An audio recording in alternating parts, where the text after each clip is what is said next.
किसी मूर्ख ने कहा है everything is fair, love and वार। दूसरे मूर्ख ने कहा है इश्क और जंग में सब जायज होता है। गौर कीजिए, everything, love and fair and वार से हमारी सभ्यता और संस्कृति का कोई वास्ता नहीं है।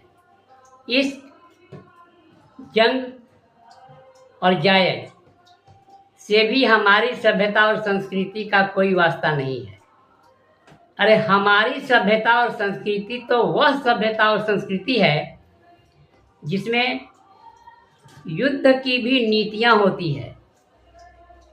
क्या आपने कभी सुना है कि प्रेम और युद्ध में सब कुछ उचित होता है? हमारी सभ्यता और संस्कृति में युद्ध भी होता है तो वह एक नीति और रणनीति के अंतर्गत होता है। आप रण क्षेत्र में भी अपनी मनमानी नहीं कर सकते। आपको युद्ध की नीतियों का पालन करना होगा। और प्रेम की तो बात ही मत कीजिए। प्रेम में समर्पण होता है, समर्पण। प्रेम में हम अपना सर्वस्व न्यौछावर करते हैं। प्रेम में हम कुछ पाने की इच्छा नहीं रखते। अगर आप प्रेम में कुछ पाने की इच्छा रखते हैं तो वह प्रेम है ही नहीं। अगर आप कहते हैं कि आपको अपने राष्ट्र से प्रेम है तो आप अपने राष्ट्र के प्रति समर्पित हैं।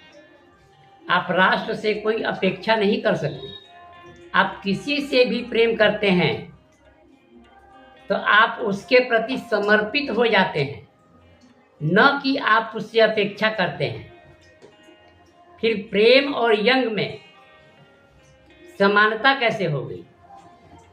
तो आप अपनी सभ्यता और संस्कृति को पहचानिए और उस सभ्यता और संस्कृति को लात मारिए जिसमें कहा जाता है कि everything is fair, love and वार।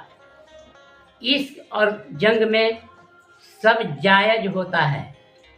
क्या आपने कभी सुना है कि किसी हिंदू राजा ने किसी ऐसे राज्य पर आक्रमण किया है जिसका कार्यभार उस राज्य की महारानी संभाल रही हैं? क्या आपने कभी सुना है कि किसी हिंदू राजा ने किसी ऐसे राज्य पर आक्रमण किया है जहां कोई महारानी शासन कर रही हो? मुझे तो नहीं पता। अगर आपको पता है तो कृपया मेरा मार्गदर्शन करें।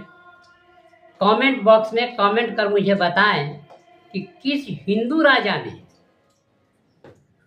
किस महारानी के राज्य पर आक्रमण किया था और उसे अपने अधीन करने का प्रयास किया था।